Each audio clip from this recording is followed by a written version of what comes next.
রাজীব ভবনে কংগ্রেসের রাজনৈতিক পরিক্রমা বিভাগের বৈঠক এবং বৈঠকে উপস্থিত এআইসিসির সাধারণ সম্পাদক জিতেন্দ্র সিং, উপস্থিত গৌরব গগৈ, ভূপেন বরা সহ অসমের কংগ্রেস নেতারা। উপনির্বাচনে দলের হতাশাজনক ফলাফল এবং আসন্ন পঞ্চায়েত নির্বাচন নিয়ে আলোচনা বৈঠকে।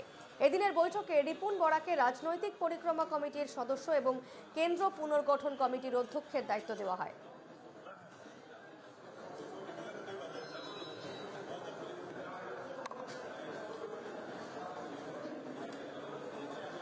রাজীব ভবনে কংগ্রেসের গুরুত্বপূর্ণ বৈঠক এবং এই বৈঠকে উপস্থিত থাকেন এআইসিসির সাধারণ সম্পাদক জিতেন্দ্র সিং, উপস্থিত ছিলেন গৌরব গগৈ, ভূপেন বরা সহ অসমের কংগ্রেস নেতারা এবং উপনির্বাচনে দলের হতাশাজনক ফলাফল এবং আসন্ন পঞ্চায়েত নির্বাচন নিয়ে আলোচনা হয় এই বৈঠকে। এদিনের বৈঠকে রিপুন বরাকে রাজনৈতিক পরিক্রমা কমিটির সদস্য এবং কেন্দ্র পুনর্গঠন কমিটির অধ্যক্ষের দায়িত্ব দেওয়া হয়।